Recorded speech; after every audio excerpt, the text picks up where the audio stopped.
Ya, Assalamualaikum warahmatullahi wabarakatuh. Waalaikumsalam. Waalaikumsalam warahmatullahi wabarakatuh. Assalamualaikum warahmatullahi wabarakatuh. Waalaikumsalam warahmatullahi wabarakatuh.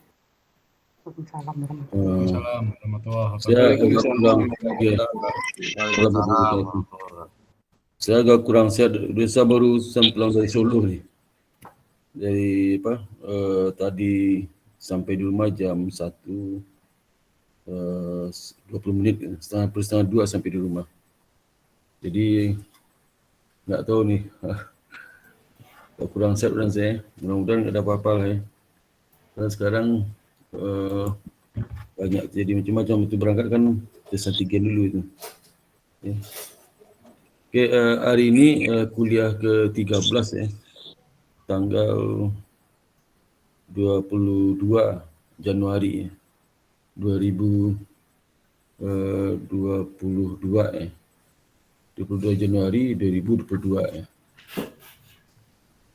Kita topik hari ini lah mengenai merger dan akuisisi ya. Akuisisi. Saya sih dari perspektif keuangan ya, keuangan. Saya mungkin share materinya ya. Materi sudah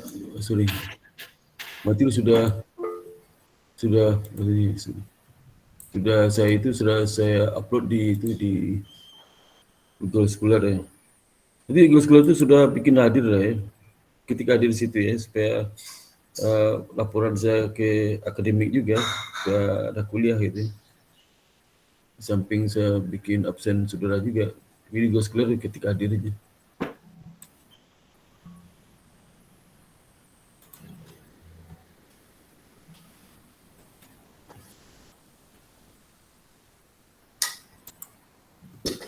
Oke, ini merger akuisisi M&A ya.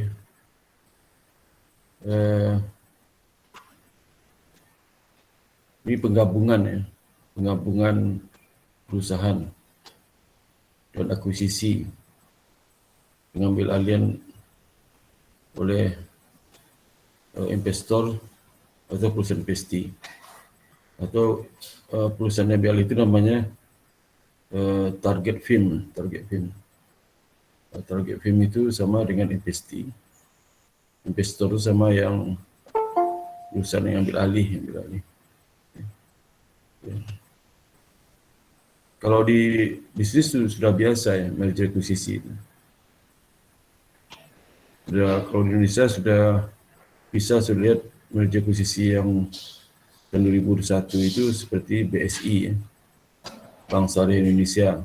Itu merger ada berapa bank ya, bank-bank syariah milik anak perusahaan bank pemerintah ya, seperti perusahaan bank BSM ya, BSM. Kemudian BNI Syariah, kemudian BRI Syariah, apalagi itu BTN Syariah ya. Jadi mereka bergabung ya, itu mendapatkan berkolaborasi ya, merger ya, bergabung itu mendapatkan sinergi dari penggabungan. Sinergi dari sisi market ya, market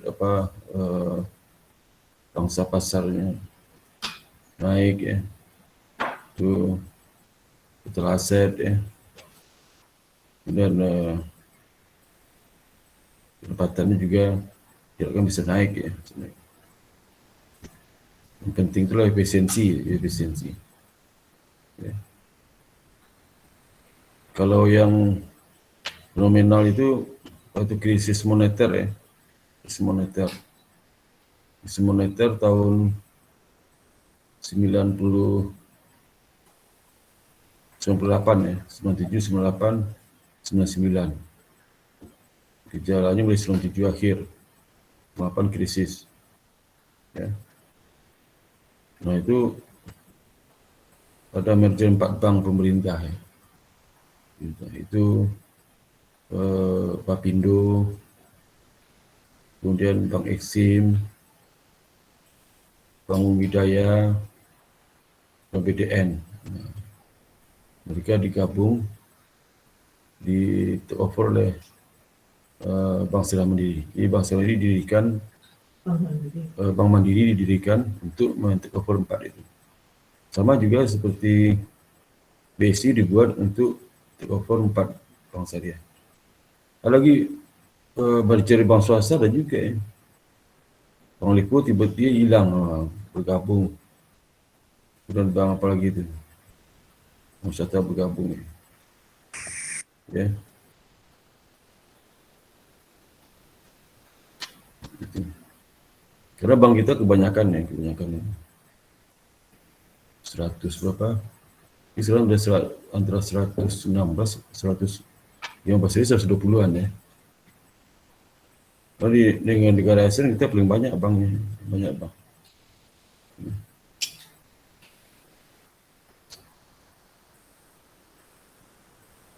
Nanti kita lihat bagaimana bentuk legal dari akuisisi itu. Kenapa gains dari akuisisi itu? Ada keuntungan nggak bagi perusahaan akuisisi atau perusahaan yang akuisisi juga? Lalu bagaimana kita menghitung NPV akuisisi itu? Akuisisi, NPV. NPV itu biasanya dilihat incremental akuisisinya. Contoh sederhana misalnya asetnya 100, aktiva bersih 100, B aktiva bersih 50, 190 ya. Kemudian C 75, berarti 25. Setelah digabung, aktiva bersih naik 250, berarti NPV ada nilai tambah itu 25. Tapi ada berapa kita hitung NPV seperti apa? 25. Atau kalau seandainya si A men-take over si B, si A itu asetnya bersihnya 200, aktiva bersih B 190, berarti 190 itu. Nah, tapi apa dari saham PTA naik ya, naik. PTB juga ada kenaikan. Gimana ngitungnya?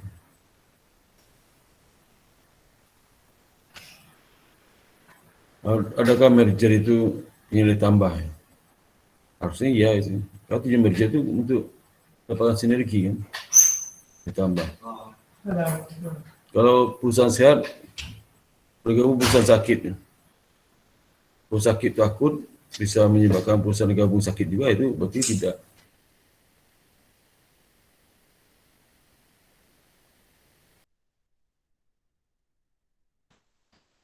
Jadi perusahaan besar, perusahaan kecil. Yang sakit itu perusahaan kecil, jangan perusahaan besar yang sakit. Perusahaan besar sakit, mengisi perusahaan kecil yang sehat, habis perusahaan kecil. Kasih. Sakit perusahaan kecil, sakit itu.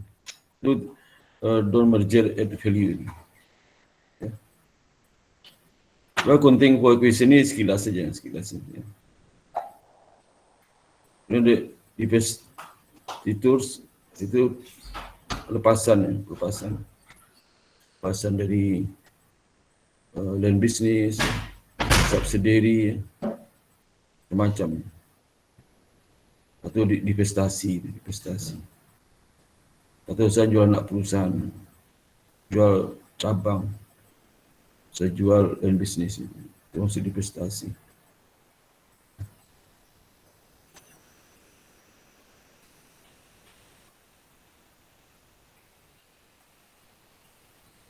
Nah, berbagai takeover. Jadi takeover itu ada 3 jenis ya.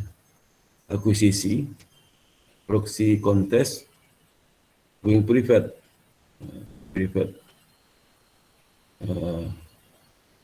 Atau diikuti dengan LBO. Ya. Akuisisi itu nanti ada akuisisi aset ya. Akuisisi saham atau merger. Ya. Merger. Ya.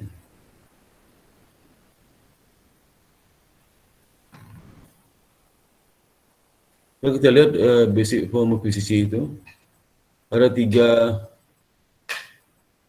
prosedur legal basic yang di mana satu perusahaan bisa menggunakan bentuk salah satunya dalam akuisisi itu. Apakah merger atau konsolidasi atau akuisisi saham, akuisisi aset. Aset itu misalnya dibeli saham, misalnya kalau beli saham itu PTA mengambil alih PTB. Dia menawarkan saham PTA ke pemegang saham PTB. Ya. Itu saja yang beri pertimbangan. Ya.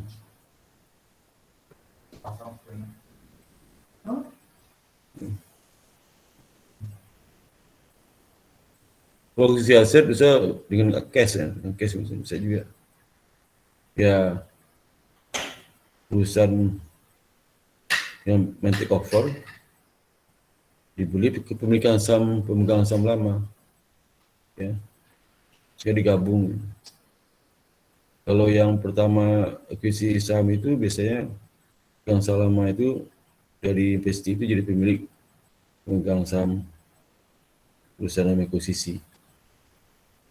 Tapi kalau dia beli dengan cash, pemegang saham lama putus hubungan dia ikut lagi dengan merger, tidak terlibat dengan risk and return masa datang. Tak terlibat lagi, sudah putus hubungan. Kita lihat nanti ya. Jadi merger satu perusahaan mengakuisisi yang lain ya, merger.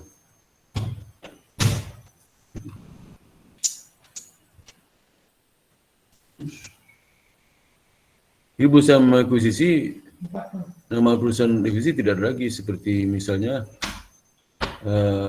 BSI. Bank Indonesia itu mengakuisisi BSM, mengakuisisi BNI Syariah, mengakuisisi BRI Syariah, Bintang Syariah dan sebagainya. Ya. Nah, keuntungan Pak, secara legal lebih simpel. Lebih simpel ya.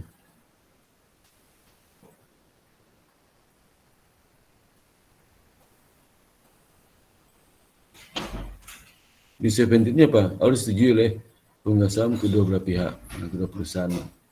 A, komisi B, pemegang saham B nggak setuju nggak jadi. Pemegang saham setuju, pemegang saham A nggak setuju, penting nggak jadi. Ya, jadi maksudnya harus setuju ya.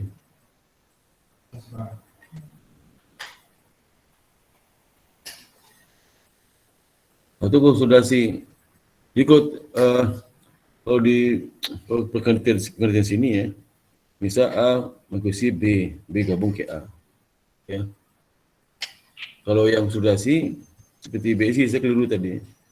Misalnya dibuat perusahaan baru, nanti mengakuisisi 4 perusahaan, 4 bank. Nama-nama perusahaan baru itu seperti Bank Mandiri kan begitu.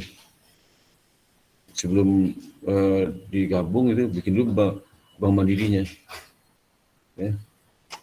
Bank Mandiri.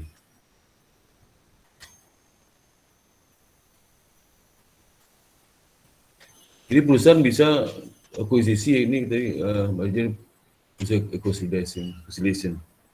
Akuisisi ya perusahaan ini bisa mengakuisisi memperoleh perusahaan lain atau selain individu yang beli voting share dari saham perusahaan ya, saham perusahaan. Tender offer, public offer to buy share. Jadi ada penawaran publik untuk di saham ya. Kemudian stock acquisition, karena tidak ada no stock order code yang diperlukan ya. Jadi bisa terkait dengan langsung dengan stock order. Maka jika manajemen tidak setuju pun masih bisa. Ya. Isi saham. Pak, mohon izin Pak, ada Ya. yang minta di-accept Pak. Oh iya. Makasih Oh, Pak. di sini sih nggak kelihatan ya, bentar ya. Oh iya. Iya. Kalau di Zoom kelihatan, kalau ini nggak kelihatan bosan. Presentasi nanti kita tahu ya, ada lagi yang masuk ya.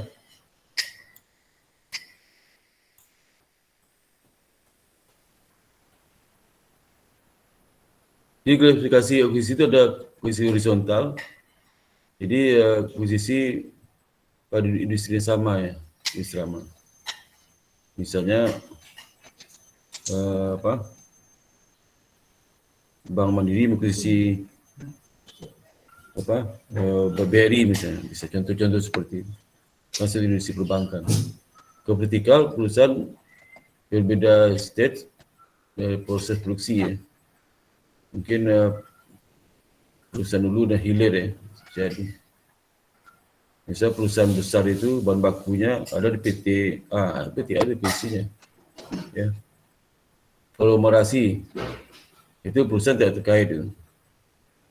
Jadi PT A ini juga di perbankan, di kursi asuransi. Ya. Nanti perusahaan asuransi itu bikin konglomerasi lagi dan mengakuisisi berbagai perusahaan asuransi. Jadi ada holding, holding itu ada perusahaan bidang perbankan, bidang asuransi, dan bergerak di bidang leasing misalnya, leasing. Atau ada asuransi juga, asuransi. Dan kalau polisi kontes itu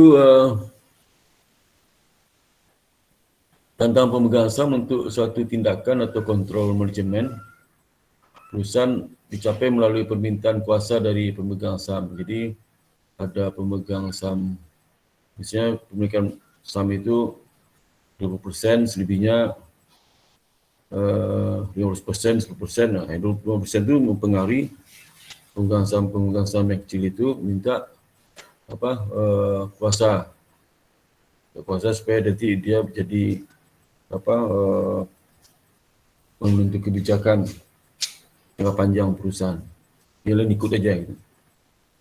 Sama ke DPR ada beberapa partai politik ya. Satu partai politik mengajak kerjasama, bergabung. Nah, itu namanya apa sekarang istilahnya? Apa namanya? Oligarki gitu. Ya. Misal saya perusahaan Indomie ya. Di Indomie itu ada ini beda lagi ya. Kita lihat pemegang saham. Ya. Jadi semua pemegang saham itu kalau motor fair itu kan sebenarnya pemegang saham dari Indonesia ini kan masyarakat mewakili kepada partai kan sebenarnya, ke anggota DPR itu. Anggota DPR itu wakili masyarakat untuk memegang saham Republik Indonesia ini sebenarnya. Indonesia. Nah, ada pemegang saham yang mayoritas tapi tidak mayoritas 60% ya, tapi mungkin 30%. Ya. Nah, dia bisa menguasai pemegang saham lain supaya ikut gabung dengan dia. Jadi apa kebijakan direksi ya, kalau dia pro direksi ya nggak dibantah itu, dibantah. Nah, sahamnya kan dikuasai oleh kelompok tertentu yang pro dari direksi itu. Tidak ada lagi penguasaan dari pemegang saham itu, hilang itu. Politik itu oligarki politik kayak gitu. Dia prinsip adalah aksi sekelompok pemegang saham yang bergabung jadi satu, upaya untuk mengumpulkan cukup proxy pemegang saham untuk memenangkan suara perusahaan, usaha pemilihan direksi ya. Jadi dengan demikian dia bisa ngatur direksi siapa diangkat. Tapi kalau suara pecah kan bisa heboh. Masing-masing pemegang saham itu tertutup memilih direksi sesuai kemauan sendiri tanpa terkontrol. Nah, itu akan menimbulkan kejutan dalam pemilihan direksi siapa yang menang kejutan. Kejutan itu yang tidak diperkirakan. Itu kalau demokrasi pure demokrasi. Sekarang kan enggak lagi. Mana ada. Bisa tebak sih. mau voting, nggak voting sama aja. Ya. Jadi suara-suara nanti bisa dipermainkan. Ada juga yang menyebut sebagai pertempuran proksi. Tindakan ini terutama digunakan dalam pengambilan perusahaan. Sama juga misalnya penggalang saham itu dimiliki oleh 10 kelompok. Ya. Nah, ada kelompok yang nggak suka direksi, pengganti. Kelompok ini suka. Yang nggak suka ini berusaha pengaruhi pemegang saham lain supaya ikut bergabung dengan dia. Jadi dia berhak suara dia itu untuk mendongkel si direksi. Gitu. Ya. Jadi kita perusahaan kita kan nggak ada yang bisa seperti itu. Kalau go public minoritas ya. Perusahaan go public itu saya memiliki publik itu bisa sebagian besar minoritas. Yang berkuasa itu ya pemegang saham minoritas, yang pendiri-pendiri itu masih minoritas. Ya. Masih minoritas. Jadi nggak bisa kalau sudah punya perusahaan, punya saham PT BNI, wah sudah bisa menentukan direksi, nggak bisa. Walaupun seborong semua itu, saham di BNI di Bursa Efek itu nggak akan bisa sudah mengganti direksi BNI, nggak bisa. Karena yang di pasar itu kan bukan mayoritas, ya. Kecuali ada suatu tindakan politik sudah bisa BNI lebih dari 50% baru, ya. Sudah bisa mengganti direksi. Nanti ada kebijakan jangka panjang, investasi, ekspansi, dividen, ya, terus dana itu kan keputusan bersama antara direksi sama pemegang saham. Ya. Itu policy kontes itu. Ya. Ada juga yang bentuknya going private dan leverage buyout. Jadi ya going private itu perusahaan itu membeli saham go public, perusahaan dia berada di pasar modal, dia beli, nanti dibeli melalui pinjaman. Jadi dia mengurangi jumlah saham beredar dari publik dengan menambah pinjaman. Jadi ada pengalian dari tadinya saham biasa jadi utang bertambah. Sehingga utang bertambah itu maksudnya bisa jadi karena bisa untuk pasti kurang pajak kan, kalau saham begini dividen kan bisa ngurang pajak perusahaan kan. Tapi kalau bunga kan bisa, itu utama. Kedua, bisa juga manajemen lebih keras bekerjanya karena harus memikir berbunga. Kalau tadinya bunga sedikit bekerja, dia bisa dapat untung. Tapi dengan bunga bekerja keras. Ya. Bagi pemegang saham menguntungkan sekali kalau pemegang saham bekerja keras, ya, sehingga labanya naik, pembagi kue jadi banyak, karena pemegang saham berkurang kan. Jadi dividen laba yang akan dibagi untuk dividen kalau masing-masing pemegang saham jadi besar. Ya. Jadi menguntungkan bagi pemegang saham lama. Jadi pemegang saham lama sih pemegang saham mayoritas atau di pendiri itu. Ya.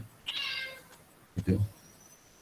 Jadi misalnya bank grup A, grup B, ya, dia tetap mayoritas memiliki saham situ, ya, tetap mayoritas. Ya. Bisa nggak berutang untuk cover mengambil alih saham beredar? Bisa aja, nama LBO buyout, bisa aja nggak masalah, asal apa? Kini terus setuju kan? Setuju. Bayar untuk mengurangi saham beredar. Ya. Biasanya itu terjadi kalau perusahaan prospektif di masa datang. Prospektif dan dia merasa ke depan itu banyak project, banyak perusahaan dan bisnisnya itu memiliki untung besar di masa depan. Jadi kalau di kelompok pemegang saham kan pemegang saham menikmati semua keuntungan itu. Nggak ada lagi pesan saham ke pabrik itu nggak ada lagi dikurangi. Ya. Dan keuntungan itu lebih besar pada bunga. Kalau bunga 10%, return on asset itu bisa 15% gitu. Ya. Jadi return on equity pasti di atas 15%. Ya, kalau return asetnya 15%, bunga 10%, pasti return on equity pasti di atas 15%. Dipastikan itu otomatis. Ya. Tapi kalau return on asetnya 10%, ya, bunga 15%, return equity pasti di bawah 10%. Dia mengurangi return kepada pemegang saham. Karena sebagian besar dari laba itu habis terkuras untuk sebagian besar membayar bunga pinjaman. Nah kalau seperti itu bisa perusahaan mulai utangnya dari public offering penerbitan saham baru, bisa seperti itu. Ya.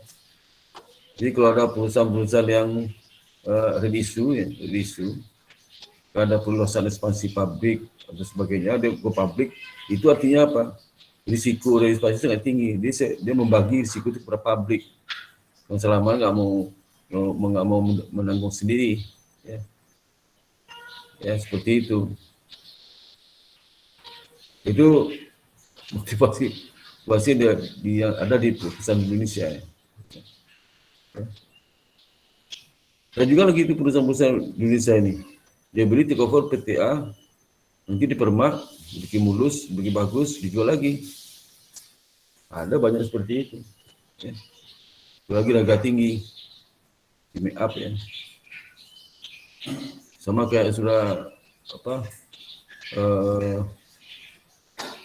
pedagang, ada pedagang ini jual beli rumah jelek di Jakarta, rumah hancur, tinggal tanah doang, sudah beli murah, sudah bangun gedung tinggi, gedung bagus itu, jual mahal. Ya seperti itulah. Ya.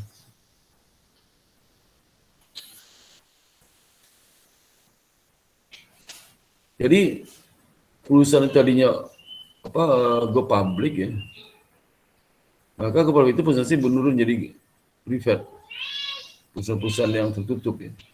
Saya seperti itu. Apa keuntungan dari akuisisi? Ya, akuisisi. Karena menurut saya ada sinergi. Ya. Sinergi itu 1 tambah 1 bukan 2 tapi 3. Ya. Kalau 1 sama 1 dengan 2 ngapain akuisisi merger? Nggak perlu. Nggak ada gunanya. Ya. Detail.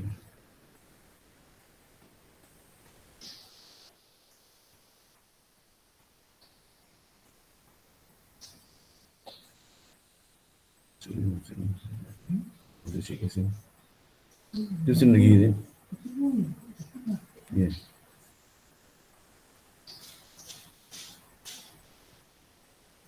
Jadi banyak beberapa akuisisi itu gagal untuk meng-create value. Create value bagi perusahaan yang akuisisi ya. Bisa PTA akuisisi B, kalau PTA turun sahamnya setelah akuisisi B. Create value-nya harusnya kan kalau PTA akuisisi PTB, saham perusahaan PTA harus naik gitu. Harusnya gitu. Mengenai berarti gagal itu. Ada sinergi akuisisi itu. Tapi ada juga yang tahun-tahun pertama akuisisi mungkin turun, tapi tahun kedua, ketiga mungkin meningkat lagi. Ya. Nah, itu. Nah, mungkin kalau sudah melihat itu, mungkin sudah analisis laporan keuangan BSI dengan kinerja keuangan 4 bank itu sebelum tahun 2020 ya, 2020. Kinerja keuangan 2020, bagaimana asetnya, gimana ditotalkan ya aset itu berapa totalnya sebelum akuisisi. Dan harga sahamnya totalkan berapa harga sahamnya. Akuisisi setelah 2021 sekarang 2022 gitu. Mungkin belum keluar laporan keuangannya. Laporan keuangan nanti bulan Maret, April sudah mulai keluar. Maret itu kan paling itu sama akhir Maret kan juga keluar laporan keuangan. Ya. Jadi bisa juga saudara menganalisis sinergi dari akuisisi merger dari itu Bank Syariah BSI. Ya. untuk 2021 dibandingkan 2020 sebelumnya. Ada nggak sinergi situ? Ya. Kita bikin studi kasus itu satu bisa kok, jadi tesis bisa. Ya.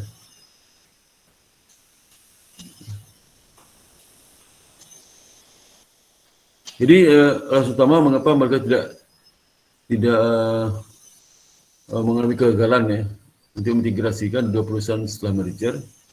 Pertama, mereka tidak mampu menghambat ada intelektual kapital yang keluar dari perusahaan. Nah, itu. Jadi, misalnya contoh ya. Misalnya dulu Bapindo sama 4 bank itu. Banyak kegagalan yang potensial keluar. Ya, keluar. Nah, makanya dalam posisi itu hati-hati itu. Jangan dibiarkan mereka memilih dengan bebas. Harus juga ada pengarah-pengarah dari pimpinan untuk SDM yang andal itu punya prospek itu dibujuk mereka, jangan sampai yang ditawarin untuk pensiun muda gitu, pensiun muda itu ditawarin untuk yang pengkerawan yang tidak produktivitas rendah, misalnya umur 50 ya, umur 30, 35, bagi dia pintar. Kalau dia minta pensiun muda jangan diberi, dia harus seperti itu caranya. Kalau dibiarkan itu akibatnya. Ya. Nah, karena ada unsur corporate politikal juga itu ya. Dalam posisi itu. Ada kelompok yang menguasai, kelompok yang itu disuruh keluar aja, iming-iming uang pesangon dan sebagainya. Ada kelompok A, kelompok B. Kelompok A menguasai. Kelompok A itu untuk kelompok dia itu dia wanti-wanti jangan keluar. Kelompok B dibiarkan aja keluar. Nah, itu terjadi itu dalam masa-masa posisi itu. Ya. Maka terjadi keguncangan, akibatnya mereka pada saat tahun pertama, kedua, ketiga mereka rekrut profesional di luar ya. Biasanya seperti itu. Untuk meningkatkan kinerja perusahaan-perusahaan yang bergabung tadi. Ya.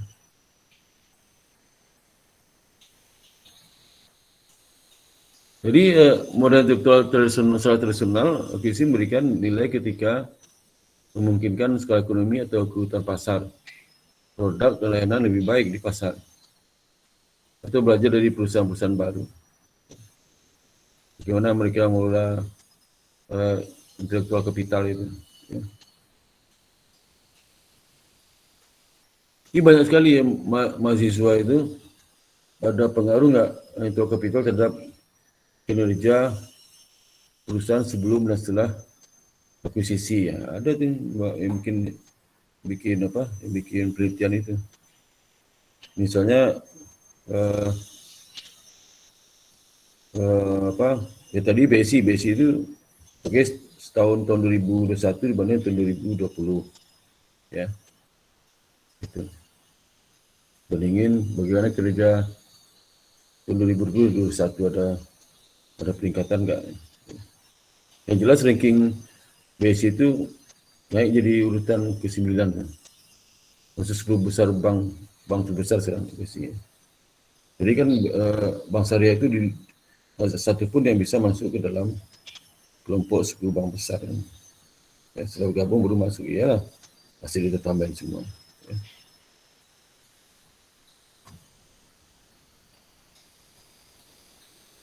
Jadi misalkan perusahaan A itu contemplating acquiring perusahaan B. Jadi A itu mengakuisisi perusahaan B. Nah, sinergi dari akuisisi itu di secara formulasi bisa kita lihat ya. Itu value perusahaan setelah gabung AB itu. Jadi kurang dengan value A tambah value B. Jadi misalnya kalau seandainya value setelah sinergi itu, setelah bergabung itu bisa 10. Nah, dikurang dengan value A itu 7, value B 3, 10 ya sama 0 berarti. Artinya. Nilai A tambah nilai B 7 tambah 3, 10. Value AB 10 juga, berarti 10 kurang 10, 0. Sinerginya 0. Tapi kalau value A 7, value B 3, ya, tambahkan 10. Jadi value perusahaan yang selalu gabung tu 11, berarti 1 sinergi. Ada positif 1. Bisa juga negatif kan? Negatif. Misalnya value A itu 7, value B 3, value B itu 9. Wah, 9 kurang 10 negatif. Ya. Banyak faktor bikin negatif itu. Mungkin direksi baru tidak kompeten itu. Pasal prestasi secara negatif. Bad news. Ya. Atau orang potensi banyak keluar. Labor market kan tahu mana orang berpotensi di perusahaan-perusahaan sebelumnya. Setelah gabung ada nggak sih? Ya, seperti itu. Itu sinergi ya, sinergi seperti itu. Ya. Jadi sinergi dari suatu posisi itu bisa ditentukan dari standar diskon cash flow model. Ya. Diskon cash flow. Jadi dari kita lihat misalnya sinergi itu setelah perusahaan itu gabung ya,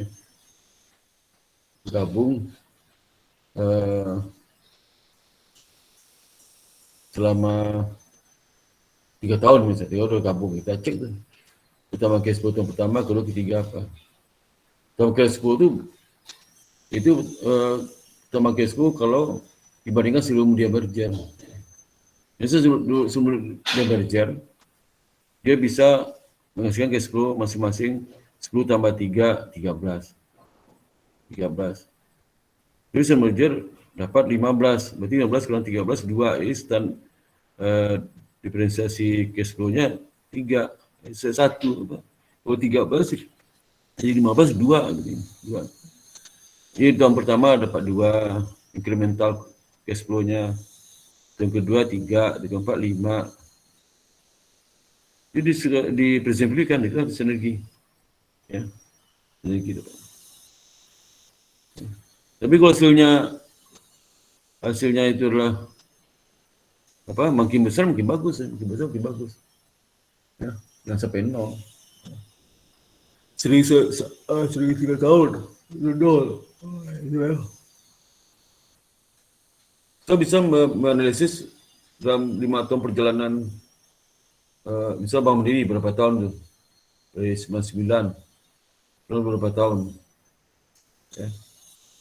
Bisa nggak menilai berapa sinergi perusahaan selama 99 sekarang 23 tahun ya, 3 tahun. Bisa nggak 3 tahun, ya. Tapi itu katanya gimana Pak kita ngitung incremental cash flow tahun 2021. Ya pasal saya polisikan ekspektasi cash flow dari 4 bank sebelum merger itu. Ya, 21 di berapa, kemudian cash flow operating ya. Operating 2000 Mandiri berapa dibandingkan dengan cash flow operating, ekspektasi cash flow operating dari 4 bank yang sebelum merger itu. Sebelum merger berapa? Ya. Jadi data realisasi observasi dibandingkan dengan ekspektasi cash flow operating dari total penjualan 4 bank itu sebelum dia merger. Diekspektasikan ke depan. Ya. Jadi kalau sudah misalnya apakah suatu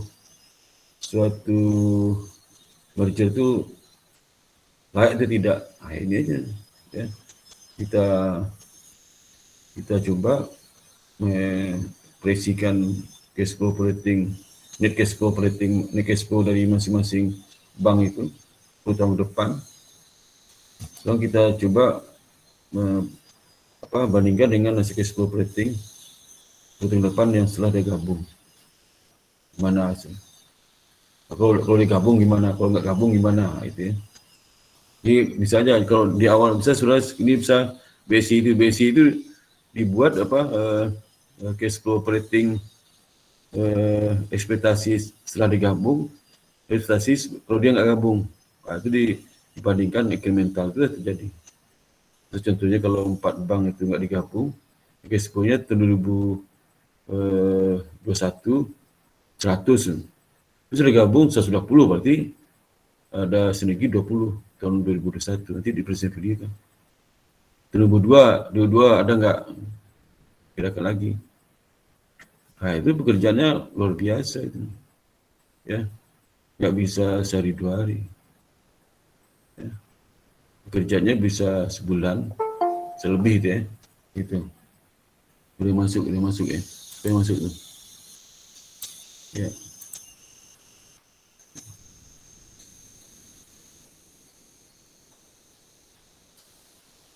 Jadi banyak pertimbangan.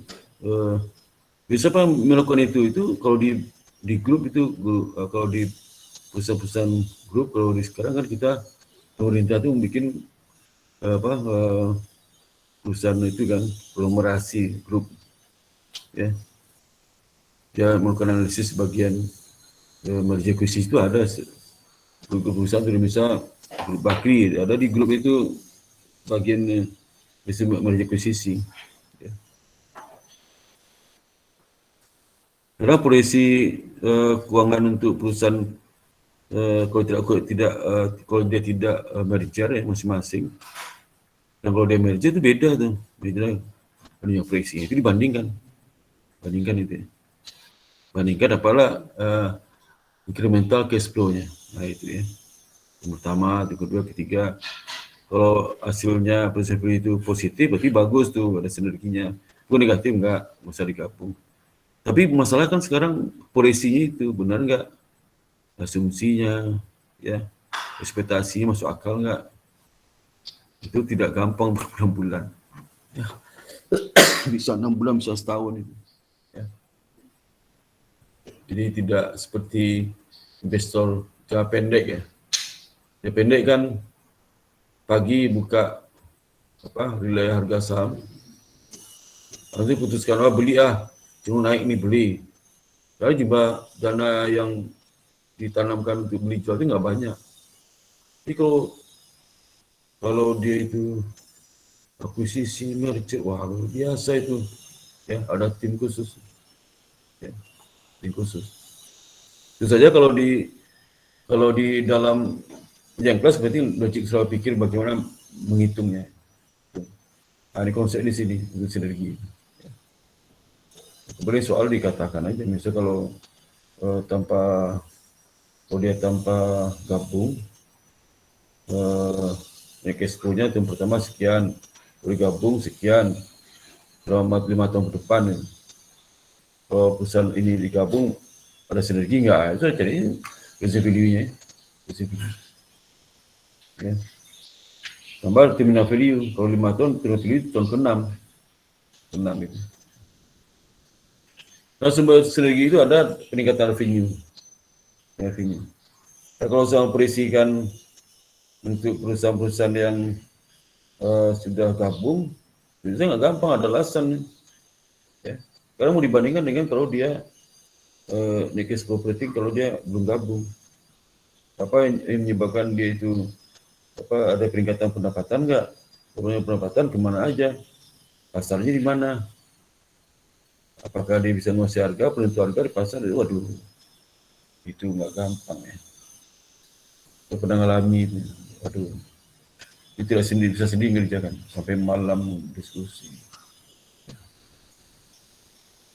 Kemudian bisanya cost reduction, mengurangi biaya. Jadi ada replacement ineffective manager. Manager tidak efektif itu pasti misalnya contoh ya, ada 4 perusahaan. Tadi kan manajer marketing di Jakarta ada 4 manajer kan. Nah kalau digabung setengah 1 manajer. 1 manajer kita pilih dari 4 manajer terbaik. Atau 4 yang kita ganti semua, ganti manajer yang baru. Itu untuk posisi manajer itu. Ya. Atau kadang-kadang konyolnya Pak, bisa juga direksi itu tidak menghilangkan jabatan itu, misalnya 4 perusahaan, di Jakarta Selatan, Jakarta Barat, Jakarta Utara, tetap lagi itu, Selatan, Utara, Barat, ya, Timur. Kalau gabung, Manajer itu juga, ini manajer Jakarta Barat, manajer Jakarta Timur, manajer ini. Orang nggak diganti, ya pasti kacau. Diganti. Pasti ada 1-2 perlu diganti. Kalau itu seperti itu biasanya ada pergantian-pergantian. Ya, pastilah pengganti. Ya. Tidak diganti. Karena dalam tim manajemen itu harus sias kata loh, karena nggak jalan itu. Kalau ada yang tidak sesuai, putusan level pimpinan repot tuh. Menghabiskan waktu, rapat berlarut, energi habis. Akhirnya putusan iya atau tidak, kacau. Ya. Dan itu saja. Jadi dengan adanya merger dan akuisisi itu atau akuisisi itu bisa mereplacement manajer yang tidak efektif. Ya. Jelasan. Kalau nggak di akuisisi perusahaan lama seperti sebelumnya, kualitas itu aja. Ada bertahun-tahun dia jadi manajer terus, ya. Dia sudah ganti 2 kali, dia masih manajer juga, manajer penjualan. Jangan naik. Ya. Gak gampang jadi manajer penjualan bagus tu, gak gampang gitu. Ya. Cuma satu industri pendidikan juga sama. Bagaimana seorang manajer marketing itu bisa mempromosikan produk-produk pendidikan kepada masyarakat dengan banyak peminat dari posisi kampus sebagus di lingkungan S1 lingkungan SMA, kalau untuk program S2 lingkungan industri, kalau untuk bekerja, ya. Karena ingat loh, mahasiswa itu kalau S1 di kampus A, dia nggak mau lagi kampus A itu. Bisa saya lulus S1 UI, saya udah nggak mau lagi S2 UI itu. Ya, pasti saya cari kampus lain yang kualitasnya minimal sama UI, tapi suasana berbeda. Ya, saya S1 saya UNAN, S2 nya UI, S3 nya nggak mau lagi bisa 4. Ya, kalau saya lebih mudah mungkin saya cari ke luar negeri itu. Ya. Nah, itu ditangkap oleh bagian marketing, ada peluang seperti itu. Jadi, jangan takut misalnya memarketingkan S1 dari UI, jangan takut, mereka juga ingin suasana berbeda. Bisa seperti saya ada lebih UI kan nggak ada fokus perbankan, nggak ada. Belum ada tapi agak beda ya. Banyak dosen-dosen teoritis yang ngajar. Itu kampus A itu bagus sekali. Tapi perbankan nggak ada. Ada kampus B bikin program risk management ya. Pasti risk manajemennya sangat umum tuh. Ya, umum. Padahal risk management itu paling efektif itu pada perbankan. Ya, semua jenis risiko ada di perbankan. Risk management dan industri tertentu nggak banyak kepakai, ya, kepakai itu. Nah, tertentu lebih sempit areanya, ya. Dan ekonomi of scale or scope ya. Skala ekonomi itu scope ekonomi. Itu harusnya di tingkat naik ya. Ada juga hasil naik itu skala ekonomi nggak naik, ada juga karena kapasitas.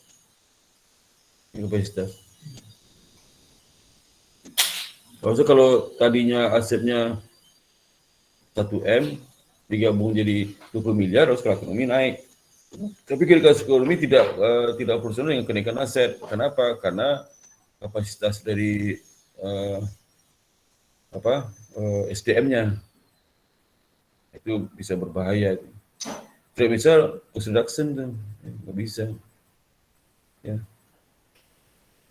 nggak bisa.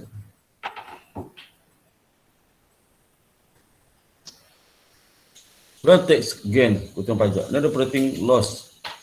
Operating loss, unused debt capacity. Ya. Dia bisa menaikkan operating loss, ya. Dia bisa menurunkan operating loss, meskipun pajak naik, tapi ada berapa pajak turun ya. Unused debt capacity, ya, kapasitas hutang yang nggak kepakai. Karena ada capacity, incremental investment bukan dalam working capital, fixed asset apa. Jangan working capital butuh kenaikan, harusnya dengan rekan kerja yang adanya merger itu, risiko kapital naik 10 kali lipat misalnya.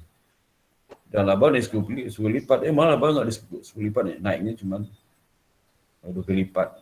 Wah, hati-hati. Kenapa? Berarti ada hasil produktif yang tidak produktif ikut tergabung. Ya. Ada bisnis yang tidak sehat, dia lagi turun. Masih waktu merger itu diakui, harusnya dijual atau nggak diakui, mengurangi cost merger. Ya. Harusnya seperti itu. Ya, fixed asset gitu. Ya. Fixed asset banyak tidak produktif ya.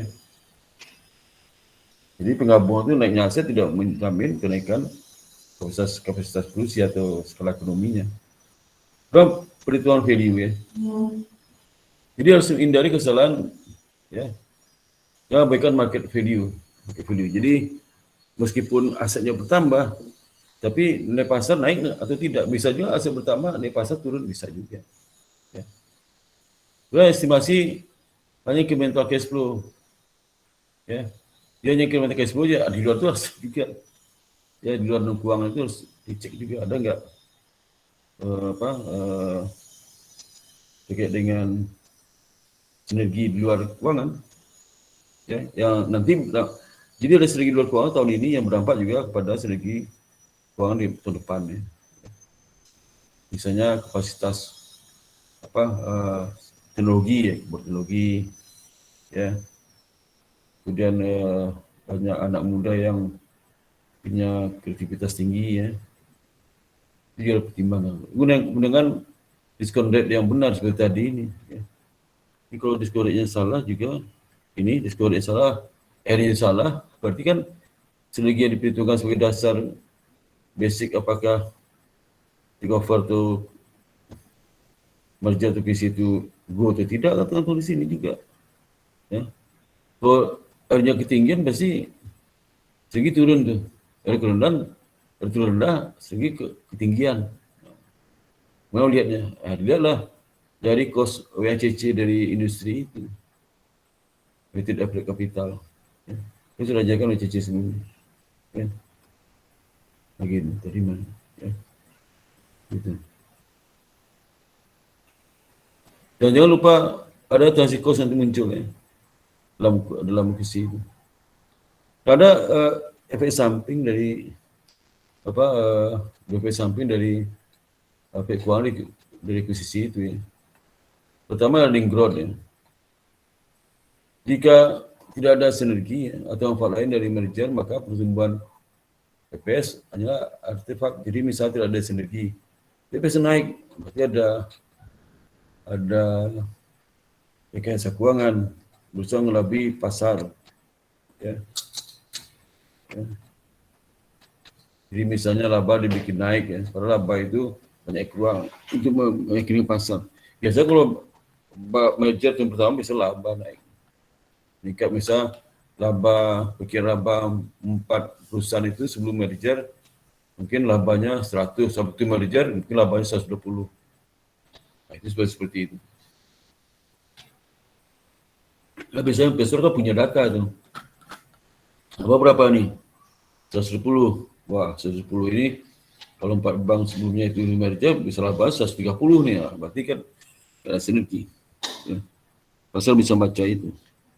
Saja kita sembarang ngomong ada hitungannya. Kata objektif itu saja ada. Kalau hanya ngomong doang ya secara polisi rugi investor sini atau perusahaan sendiri.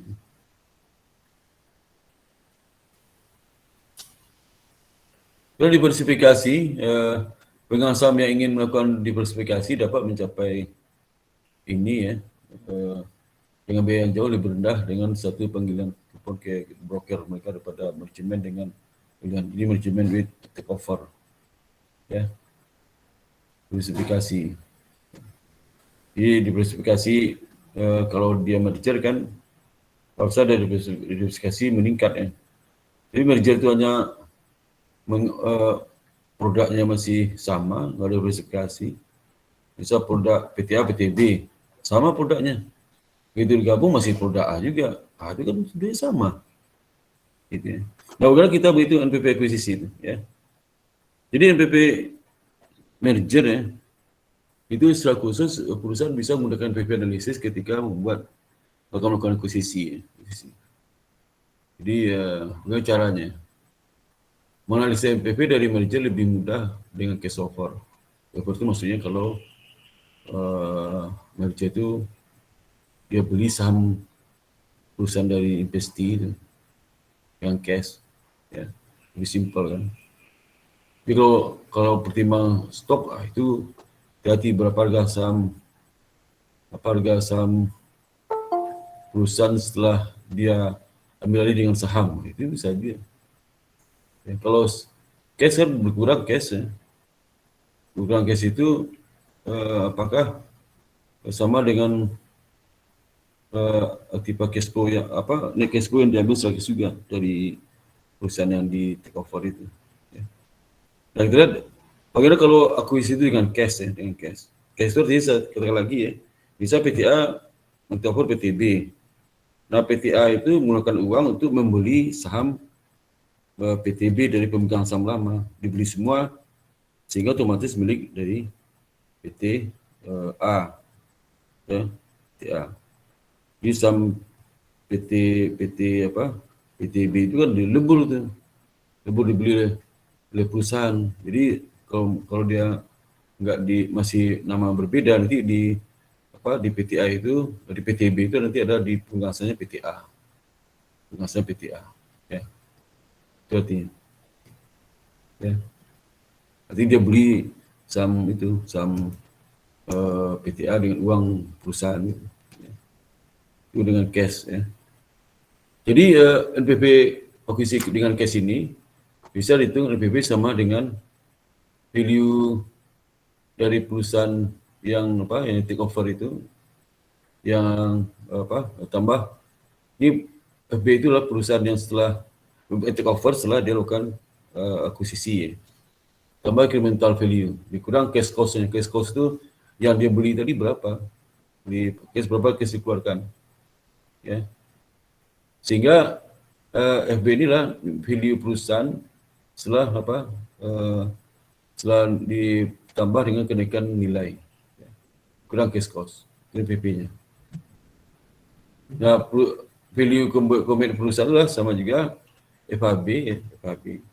Dan nilai perusahaan A tambah dengan perusahaan B, ya, ikuti ini, ya, ini, itu kurang cash cost, ya.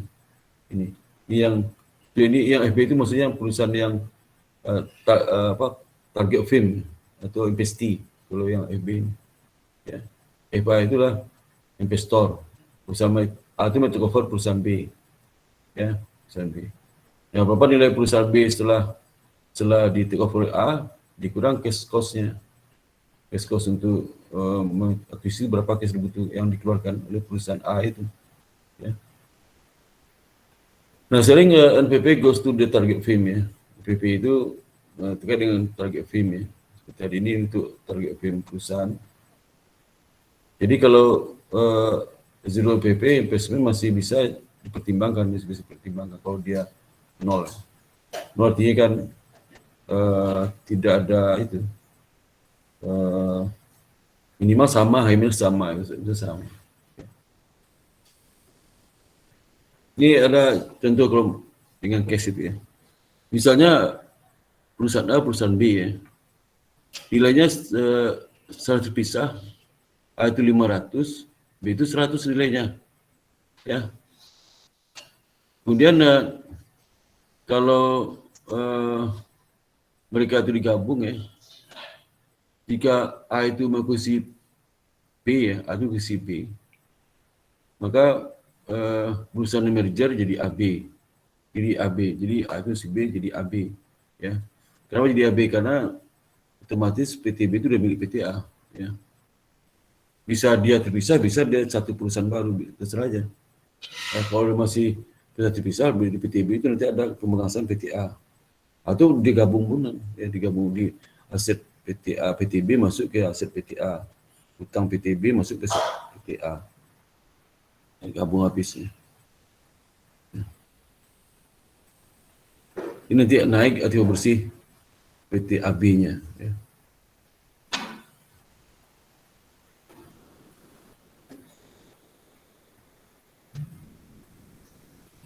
Nah, nilai PTA setelah diakuisisi itu dia akuisisi 150.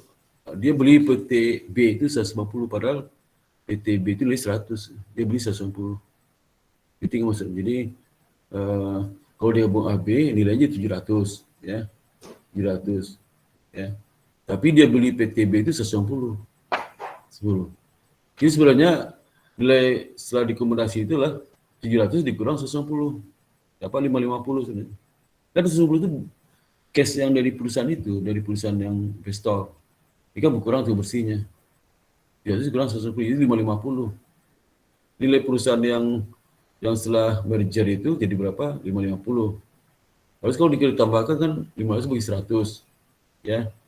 Udah kenaikan ya, ada sinergi 100. Jadi 500 tambah 100 tambah 100 sudah sinergi 700. Ya, 700.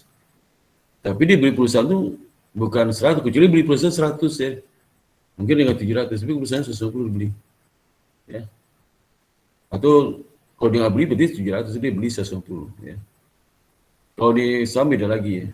Kalau dibeli dengan saham beda apa PTA itu dengan saham baru itu beda lagi, nanti kita lihat gimana seperti adanya cerita itu.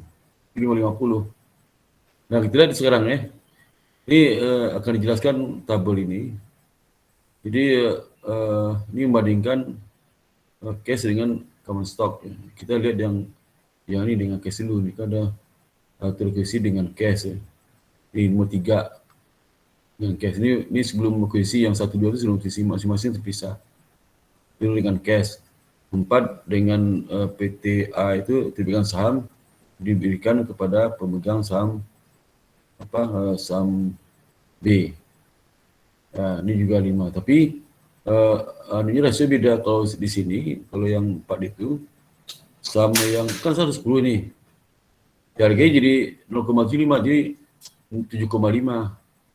Jadi pemegang saham B itu gabung ke PTA bukan 10 lagi tapi 7,5.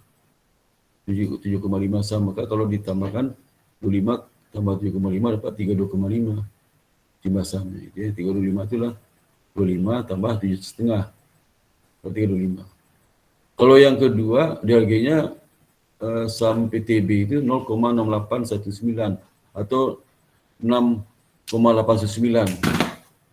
Jadi saham gabungan itu dengan adanya dengan memberikan saham kepada pemegang saham PTB di mana 10 saham itu harganya sebesar 6,819. Jadi jadinya berapa? 25 tambah 6,89 jadi 31,819. Harga saham yang dibaginya. Kalau harga saham itu nih, harga saham ini PTA sebelum merger 500 bagi 25 dapat 20 ya. PTB sebelum merger 100 bagi 10 dapat 10. Kalau dipakai cash ya, pakai cash kan mereka beli 550 ya, 300 kurang 110 kan beli 110 kan. Nah, sahamnya jadi berapa? 25 karena 10 ini dibari cash. Gak lagi 10 itu nggak gabung ke merger. Dia pergi sama lama itu udah pergi itu kan dibari pakai cash. Sekarang saham gabung itu jadi tetap 25 nomor saham. Jadi nilainya jadi 22, 550 bagi 25 dapat 22. Naik nilai kan. Jadi 2 saham PTA itu setelah gabung 22 itu maksudnya ya. 2. Kemudian kalau dia membeli pakai saham bukan dengan cash. Nah, 10 saham itu dibeli jadi 7,5. Jadi kan 3,5 sehingga harga per sahamnya 700 bagi kenapa sih 700 karena kan nggak pakai cash. Nggak ada berkurang. Nggak ada berkurang aset perusahaan kepada pemegang saham lama. Kan digabung ya. Bisa 700.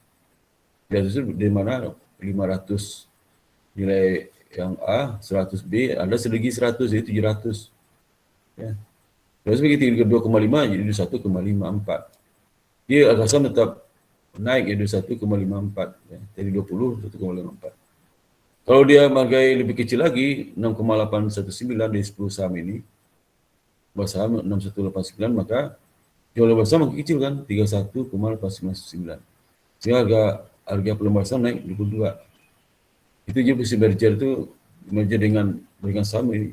Nah, ini penjelasannya seperti ini. Ya. Penjelasan nih, ya. Ini penjelasannya. Ya. Jadi misalnya perusahaan A nilai 500, belum akuisisi, NPV perusahaan ini berapa? Selisih incremental. Kan nilai setelah akuisisi 550, sebelum 500, jadi 50 NPV-nya. NPV dari bagi pemegang saham dari PTA setelah dia merger, 50 NPV-nya.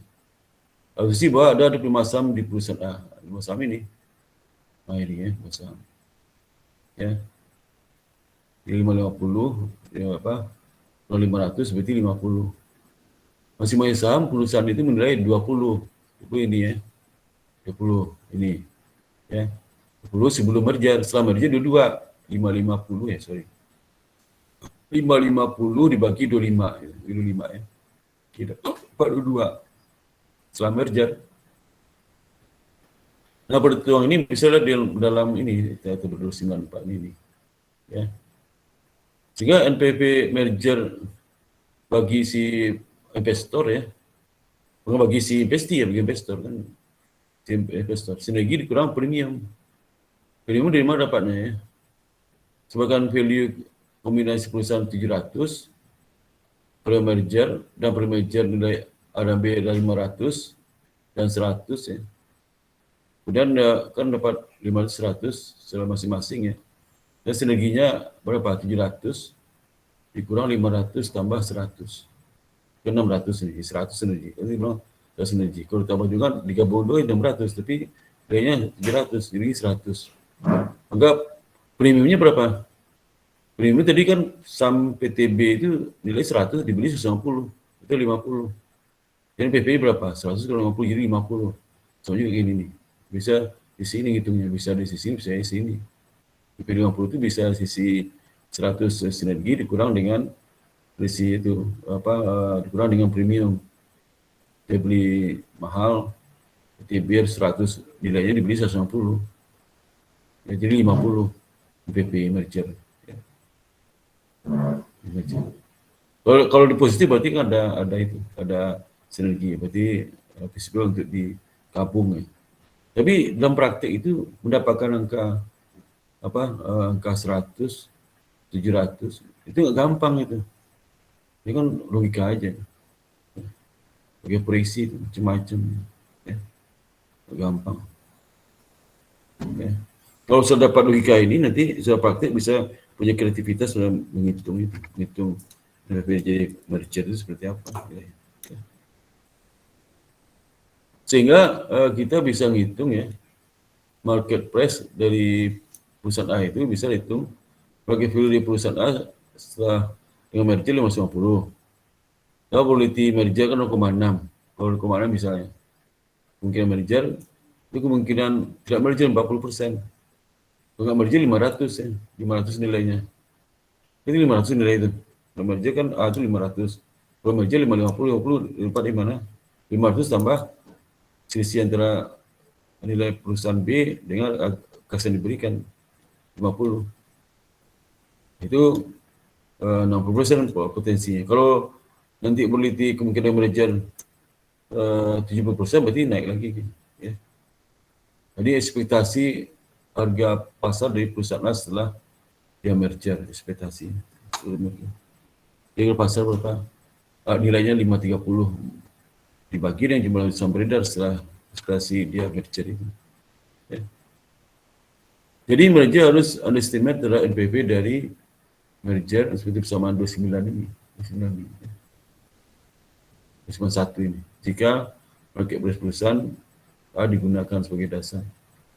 Jadi merger dapat oleh kesulitan dalam ini gampang juga ya. Mulai dari nilai dari mereka sendiri tanpa akuisisi ini pada akuisisi 500, akuisisi 550 ya. Gimana kalau dia itu saham itu adalah di tabel ini yang bagian ini 4 dan 5 ini penjelasan. Tadi kan penjelasan yang 3 ini. penjelasan 45 ini. Ya. Berapa NPP-nya? Ini. Ya. Jadi nilai gabungan perusahaan A dan B sama dengan nilai A, nilai B tambah dengan incremental value. Ya. Dan konsekuensinya tergantung pada jumlah saham yang diberikan kepada pemegang saham investee itu. Apa? Contoh tadi ini. Ini ya. Ini. Ini pemegang saham PTB, pemegang saham PTB diberikan oleh PTA atas saham PTA. Itu 10 ini jadikan 7,5 saham. Ya. Ini 10 saham B itu jadikan 6,8 saham PTA. Ya. Sehingga itu mempengaruhi harga saham. Ya. Itu ya, tergantung itu. Ya. Jadi bagaimana kita pertimbangkan antara akuisisi pakai cash atau stok? Ya. Nah, lihat dari stringency, target holder yang tidak partisipasi dalam saham stock price apresiasi dengan cash akuisisi. Pajak kontrol ya. Jadi cash akuisisi secara umum bisa taxable. Akuisisi menunjukkan diluted kontrol. Pengawasan dilusi. Jadi dilihat, dibandingkan hasil kalau dia pakai cash, berapa nilai saham investor, kalau dia menggunakan memberikan pakai saham, berapa nilai saham. Ya, dibandingkan. Ya. Jadi kita lihat yang contoh ini, yang ini tabel ini kita jelaskan ini.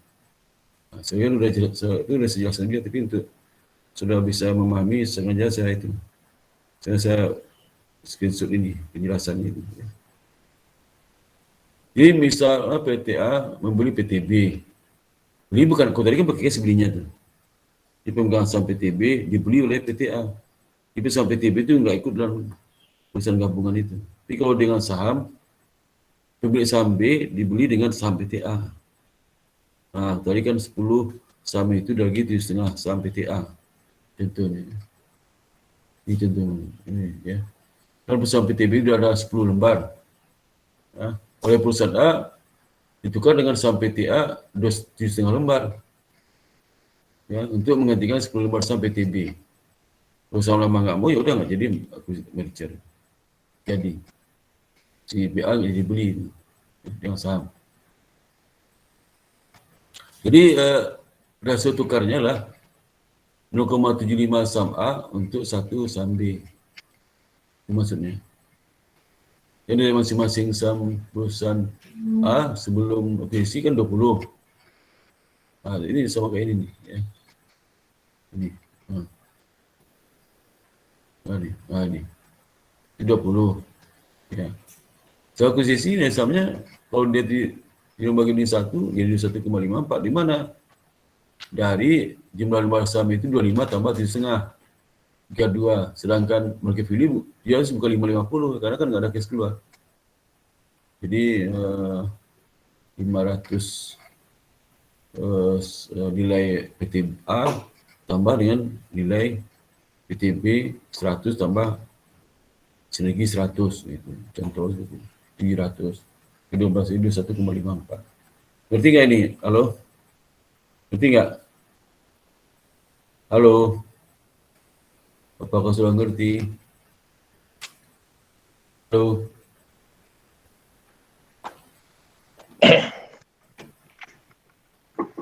Ngerti nggak? Kalau dia berarti ngerti. Dia berarti ngerti. Ya. Nah, ada beberapa incorrect di mana true cost dari PTA itu lebih besar pada 190. Lihat seperti misalnya PTA itu memiliki 32,525 tambah 7,5 kan 3,5. Setelah outstanding sahamnya setelah demerger. Pemegang saham PTB tadi itu memiliki 23%. Nah, dari mana 23%? Dari 7,5 bagi 32,5 ya. Kalau 23% berarti kan dilesa. 3% di 700 kan 161. Padahal ada ya perusahaan beli 150. Kalau dipakai 150, pakai saham 161 ini. Jadi lebih tinggi harga PTB kalau pakai saham ya, kalau dia rasio di setengah ya, lebih tinggi. Begitu kan nggak bisa, nggak di setengah kan, rasio di setengah cocok, karena lebih tinggi dari 120. Nah, caranya saya lihat itu ya, 24/9 itu kan berapa? 71,54 ya, ini 1,54 ya. Ya. 54 ya.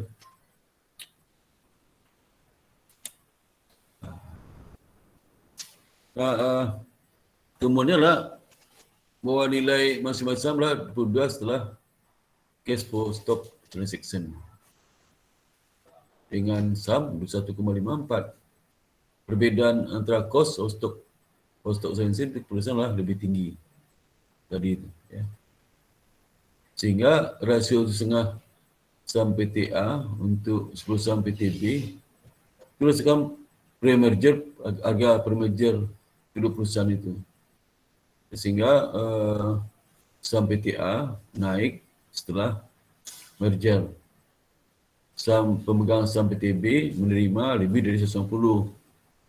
Karena harga saham naik, sehingga menerima lebih berapa? 161 tadi itu, di 161. Nih, ya. Kalau dia jual pakai kan 150 terima. Tapi kalau dia pakai saham itu, nilai saham itu jadi 161. Karena kan 30% dari 700 kan. 23% dari 700. Kan dia 1,5 bagi 3,5 itu 3%. 700. 161. Ya. Sehingga nilai perusahaan B, nilai pemegang saham B itu setelah merger bisa dikali persentase kepemilikan dikali 700 itu. Persentase kepemilikannya. Ya. 23 kali 700 itu nilai pemegang saham B setelah dia merger.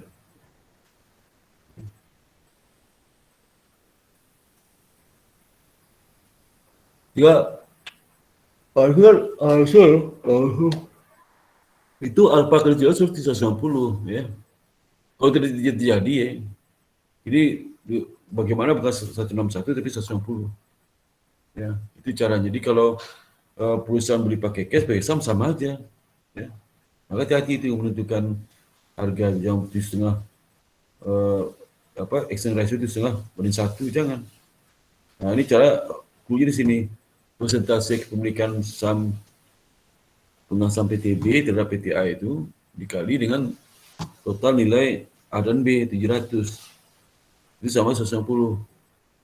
Jadi saham itu harus nilai 160. Nah, berapa rasio saham dengan rasio saham PTA terhadap PTB? Rasio inilah ini, karena 21,43% dapatnya ya. Ini kan alfanya ada 1,43% ya. Gitu ya. Jadi 190 bagi 700 dapatnya 1,43%. 1,43% itu diperoleh jika apa? Dengan total nilai 190. Nah, berapa dapatnya? Caranya gampangnya. Jadi ini saham diterbitkan ditambah dibagi 25 sama lama 25 kan. 20 ditambah 25 yang saham lama kan 25. Tambah perhitungan saham baru karena membeli PTB ya. Maka dari perhitungan ini harusnya kan 0,2143% ya. Ya rumus inilah ya, rumus ini. Jadi persentase saham baru itu sama dengan 25 tambah saham baru diterbitkan sama dengan 21,43%. Sehingga yang satu harusnya 6,89. Nah, jadi kalau 0,89 ya, maka total standing after merger adalah 25 tambah 6,85. Kan ini 25 pemegang saham PTA sebelum merger 25, ditambah diterbitkan saham baru 6,819 saham, dapat 31,89 ya. 25 tambah 61,89 ya. Nah, 189 itu ya, untuk 10 saham PTB tukarkan dengan saham PTA sebanyak 0,819 ya. Hasilnya 0,8111. Tiga rasio ini ya, maka rasiolah 0,1 banding 1 di kolom 2 di 0,4, sehingga sekarang sahamnya berdapat 31,89% ya. Ini ya. Yang masing-masing saham common stock adalah grade 22. Dia itu sebagai 22%. Jadi kalau kita lihat 22 itu ya, berapa nilai hak dari pemegang saham yang baru itu. Gimana caranya? Caranya adalah persentase ini, berapa? Persentase itu. Persentase berapa? 21,43%. 21,43% ini. Ya. Dikali 150, dapatnya berapa? Dapatnya sama dengan 6,89. Itu artinya. 69. Gitu. Jadi jangan menggunakan 75/1, rugi PTA itu. Karena nilai 160 jadi 161 itu. Gitu. Ya. Itu nih contoh kasus ini bagus juga ya. Boleh saham. Jadi tak sembarang juga. Kalau kita menggunakan apakah kalau dia 31,89 saham 22 ya, 22. Kan sama dengan saham ini. Pakai cash, pakai saham sama harganya. Ini 22 sama 22. Ini kan beda turun. Rugi dong ya. Jadi rasio berapa? Kalau rasionya itu di bawah ini lagi, kemungkinan pegang saham PTB nggak mau lagi. Bisa bagaimana kalau 5/1 pegang saham PTB nggak mau. Nah ini lebih tinggi nih, saham PTA jadi lebih tinggi. Ini saham PTA.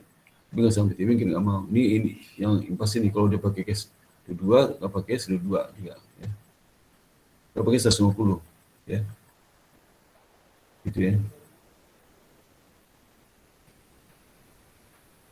Silakan merger ada value tambahan. Ya. Jadi shareholder dari target company, perusahaan yang diakuisisi, pegang saham di perusahaan akuisisi, cenderung memperoleh excess return berasal dalam merger itu. Return. Ya. Kalau enggak dia nggak mau itu, nggak mau gabung. Ya. Nah, shareholder pegang saham dari perusahaan akuisisi itu target company lebih banyak keuntungan dalam tender offer daripada straight merger dalam merger langsung ya. Tender offer itu adalah satu penawaran pembelian saham oleh pihak tertentu kepada pemegang saham perusahaan. Kemudian tender offer terjadi mengikuti adanya akuisisi atas suatu perusahaan. Perusahaan akuisisi akan melakukan penawaran pembelian yang dimiliki oleh pemegang saham lainnya. Jadi ini tender offer ini di mana dia beli saham pemegang saham dari perusahaan yang akan dikuisisi, dibeli, ya. Belinya bisa pakai cash, bisa pakai saham gitu. Nah, hati-hati sebagian besar kalau manajer dari perusahaan akuisisi cenderung dia menentang merger karena kan terjadi penggabungan jabatan, jadi mereka hilang jabatan, sehingga mereka cenderung menaikkan harga tender supaya nggak terjadi. Ini contoh nih. Kira harga tender berapa itu? Yang bagusnya 6,819 kan. Kalau dia pakai saham 6,819, kalau dia pakai cash 150.000. Ya, dia beli. Dia ke 100 beli 150.000. Ya. Itu nilai yang pantas bagi target firm itu di sisi investor. Nah, sebagai gagal artinya, sebagai gagal merger nggak jadi, malah cenderung ditawarkan harga lebih tinggi seperti tadi itu Jadi ini nih ya. Mana ini ya. 75/1 ini. Sehingga 75/1 itu harga saham PTA turun, tapi kepemilikan saham pemilik pegang saham PTB sebelumnya jadi naik gitu ya. Di atas 150 ya. Maka ada untung ya. Maka harus fair itulah, baik pakai cash atau pakai sama ya. Oh, komposisi sama 160 juga. Gitu.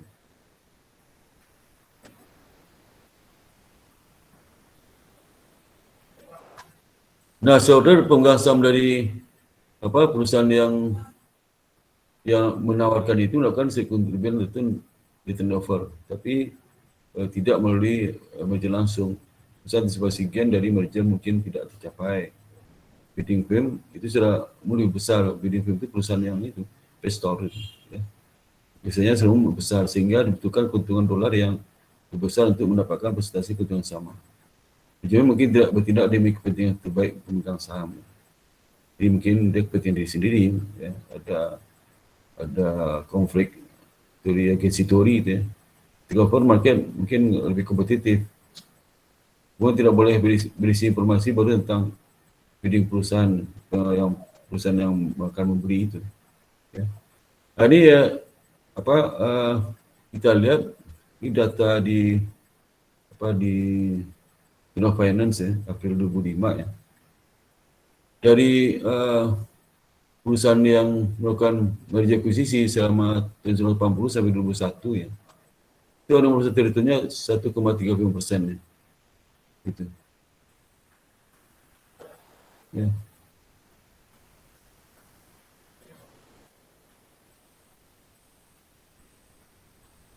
Kemudian ini yang baik perusahaan yang investasi sama investor, ya.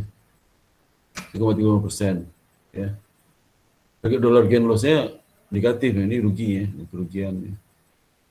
Dan yang tahun 80 90 untung, rata-rata untung, ya, 12 miliar dolar, ya. 2001 itu persen returnnya 104, ya. Kemudian data gain loss-nya negatif, ya. Jadi di 1981 negatif lagi.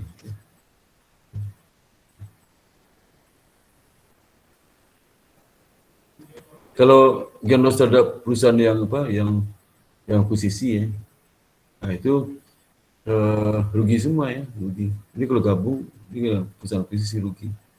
Ya, dan returnnya naik, ya.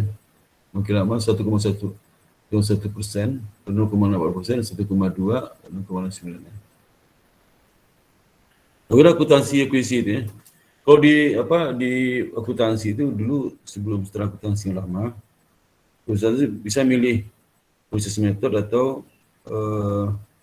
metode book value, ya. Value. Itu nama lupa namanya, ya. Book value method, ya. Nah sekarang dulu melihat itu kalau seandainya dia konsolidasi, nah itu menggunakan book value method. Tapi kalau dia akuisisi menggunakan purchase method. Kalau sekarang baik akuisisi atau konsolidasi sama aja, purchase method, ya. Jadi purchase method itu apa? Sebelum si investor itu membeli saham investee, biasanya dia melakukan kalkulasi ulang kesepakatan antara investor sama investee. Ulang, ya. Jadi melakukan pilihan ulang berapa aset, kan itu nilai buku, kan kalau berdasarkan laporan keuangan nilai buku dikalkulasi kembali dalam bentuk harga pasar sekarang, berapa harga pasar aset, berapa harga pasar utangnya, berapa per value dari aktiva bersihnya, per value utang aset dikurang per value utang dapat per value aktiva bersih, ya. Kalau aktiva bersih itu yang sebagai patokan untuk menentukan harga perusahaan itu, harga dari perusahaan investasi itu dari mata si investor, ya. Nah kalau seandainya dia bayar di atas per value aktiva bersih, maka muncul goodwill, ya. Goodwill itu artinya apa? Ada kenaikan aktiva bersih yang tidak bisa dilihat dari kenaikan aktiva itu. Bila kenaikan aktiva ada kenaikan di luar itu sehingga kursi naik. Misalnya contoh, kalau value aktiva dikurang value utang, kan dapat value aktiva bersih, ya, dari 100, ya. Nah, si pembeli itu berani beli 150. Karena lihat ada 50 lagi yang lebihan dari perusahaan investasi itu yang bisa dicatat dalam laporan keuangan. Misalnya ada paten, ya. Ada apa yang dicatat, ya. Ada tim manajemen yang kuat, ya, teknologi yang canggih, ya. Salah satunya itu kan tidak dinilai di akuntansi. Nah, secara historikal Guril ini tidak demonstrasi kan. Guril itu umurnya 40 tahun, dan lagi standarnya 20 tahun. Sekarang umurnya tidak terbatas Guril ini. Jadi karena tidak terbatas, tidak demonstrasi, maka caranya perusahaan itu nanti akan melakukan impairment test terhadap goodwill itu. Impairment test itu adalah sama dengan selisih antara nilai goodwill dibandingkan nilai goodwill market value. Jadi kalau menghitung impairment test itu harus menghitung ulang berapa harga pasar dari anak perusahaan itu yang di take over itu. Ya. Berapa harga pasar book value itu nggak gampang kan, kos juga bagi perusahaan itu nyewa appraisal mahal itu ya. Dulu waktu setelah akuntansi ini belum keluar, banyak perusahaan itu tidak ngerti, dan walaupun ngerti mereka bingung gimana nih Pak ya. Karena dengan adanya kenaikan itu asetnya naik ya, pajak naik, padahal cashnya nggak naik. Ya. Pajak dibayar tanpa ada kenaikan cash. Jadi bagian pajak, jadi laba cash basis ini turun. Ya, turun. Mereka nggak mau. Nah, divestasi saya ngantuk nih. Investasi itu perusahaan menjual sebagian aset subsidiary atau cabang atau bisnisnya ke perusahaan lain. Tentu saja investasi dilakukan di sisi perusahaan itu mungkin merasa aktiva itu tidak produktif lagi, atau kalaupun diteruskan tidak efisien, menambah kerugian. Ya, misal contoh sederhana aja, kalau sudah pakai ada mesin tua ya, kalau sudah operasikan ya produksinya jadi 110 unit. Tapi kalau beli mesin baru agak produksi jadi 90 unit. Nah, kan memperbesar keuntungan, bisa bersaing, bisa menurunkan harga kan. Kalau masih lama nggak bisa. Nah, bagaimana? Dijual apa enggak? Bisa dijualnya nggak gampang. Apalagi kalau mesin itu unik ya. Biasa pembelinya mau modifikasi mesin jadi untuk produk lain. Ya, modifikasi. Lalu equity carve out. Perusahaan membuat perusahaan baru dari anak perusahaan dan kemudian menjual kepemilikan minoritas kepada publik melalui IPO. Jadi ini banyak lakukan di perusahaan lain sekarang itu. Dia bikin perusahaan baru, dia subsidi dia, kemudian dipermak ya. Dibikin performanya bagus, itu hati-hati itu.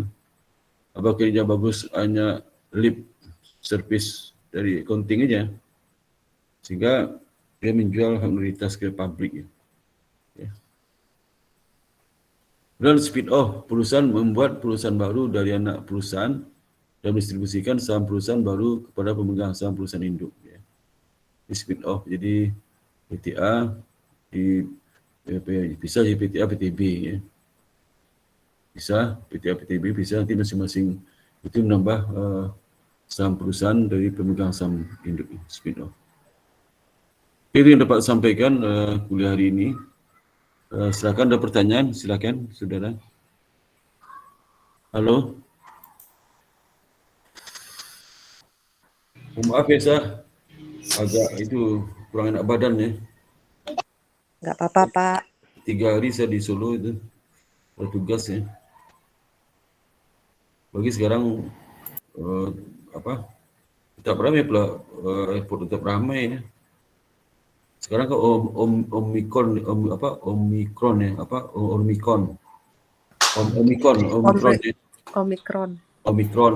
itu teman saya ada yang kena itu ya, Omicron.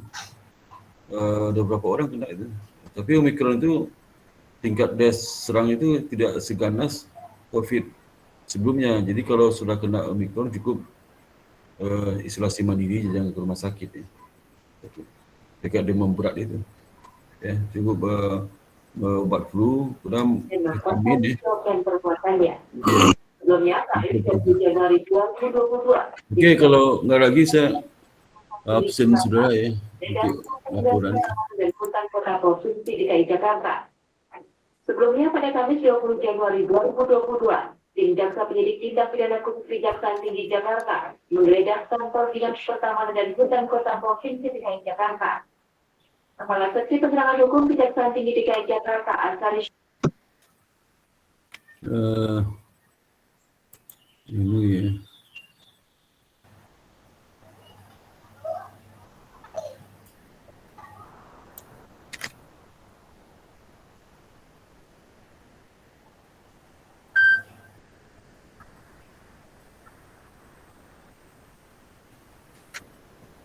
Di seorang kuliah tinggal sudah ada nih. Mana? Ya, dia absen 13. Gimana? 32 sekarang ya. Itu yang ke-14. Kalau kita 15 karena ada masuk UAS ya. 15.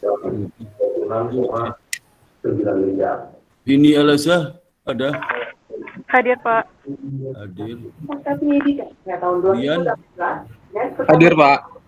DKI Jakarta memiliki Imat. anggaran nilai 300 Imat Hadir. Hadir. Ada, Pak. Bapak Wayan Hadir. hadir. Bapak Rahmat, Hadir, Pak. Bapak Tommy. Pak Tommy ada? Tommy sudah tidak kuliah lagi, Pak. Oh ya, kenapa tuh? Mundur ya? Ada masalah keluarga atau gimana kok? Oh iya. Bilangnya. Dia kerja di mana Mas Tommy ini, Pak Tommy ini? Setahu saya di media, tapi apa saya lupa. Oh, media ya. Ya Ya. mungkin masalah itu ya. Kemudian Pak Ahmad Hadir, Pak. hadir. Kemudian Bapak Hendra Hadir, Pak. hadir. Bapak Suwanto Hadir, Pak. hadir. Ibu Swastika Hadir, Pak. hadir. Ibu Veralina, Hadir, Pak. Ibu Hendra, Pak Hendra, sorry Ibu Hendra. Pak Hadir, Hendra Pak. hadir. Pak Ardianto hadir ya. Pak Ardianto Hadir, Pak. Hadir. hadir. Kemudian Pak Edi Ada, Pak. Hadir, Pak. hadir.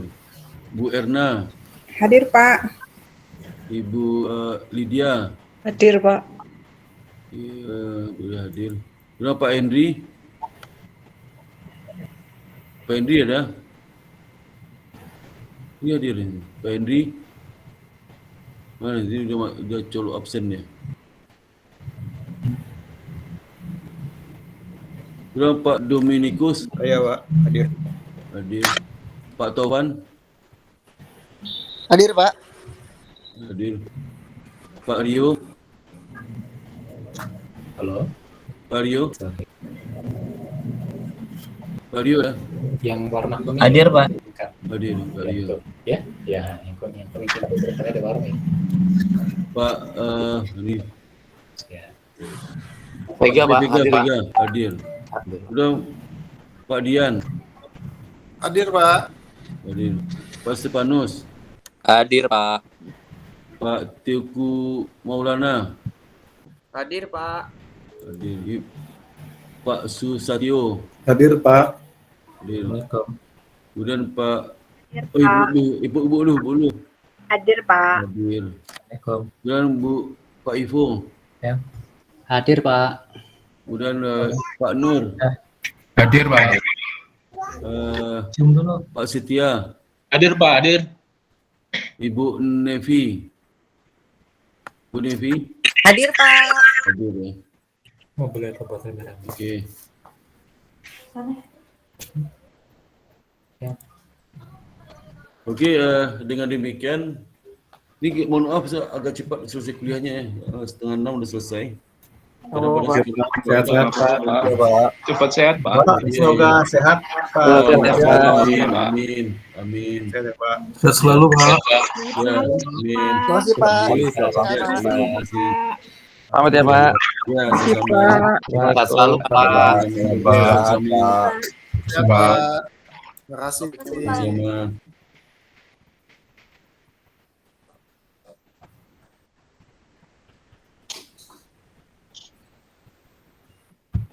Izin, Ya, Pak. silakan Mbak. Assalamualaikum. Assalamualaikum sama-sama. Izin, Pak. Ya, sama Pak Wayan. Pak Rio, silakan oleh Pak Rio. Pak, cepat share ya. Apa? Capek sih, hai Pak. Oh, Pak Rio itu yang orang Padang tuh? Hah? Iya Pak. Oh, aduh. Iya Pak. Ya, angkatan berapa? Angkatan 8 berapa? 2000 Pak. 2000 ya. Sukses ya. Di mana kerja lupa mau utang tuh? Di mana kerja Di OJK Pak. OJK ya, mantap ya OJK Iya. ya. Di Banyak Pekanbaru. anunan di OJK ya. Banyak Pak. Malah yang di ATH tuh anak Bu Elvira kalau Pak tahu. Bu Elvira, anak Bu Elvira di OJK-nya. Hah? Itu angkatan yang mau tuh. Elvira itu. Bu Elvira tahun itu Pak. 95 Ibu tuh Pak. Oh, Bu Elvira Lutan. Oh bukan. Oh, bukan. Elvira Azon. Elvira Lutan Oh, iya. dosen kan Pak. Lutan angkatan yang mau tuh. Lutan. Damam Pak. Juga Damam mau baru tiba di Solo di pesawat. Jadi tapi kok kan istirahat aja di rumah. Ada PO Omikron aja Pak? Enggak. Oh, jago sih Bu. Bukan berangkit itu tes swab antigen kan negatif. Cuman karena kecapean kali selama 3 hari non-stop kerja mau, jadi agak kecapean begini. Oh. Ya. Ya Pak Rio ya. Siapa? Salam alumni ya. Pak ya. Sukses ya, sukses selalu. Assalamualaikum. Waalaikumsalam warahmatullahi wabarakatuh. Salam ke teman-teman alumni ya. Siap Pak, siap. Iya, oke. Assalamualaikum. Waalaikumsalam. Ya.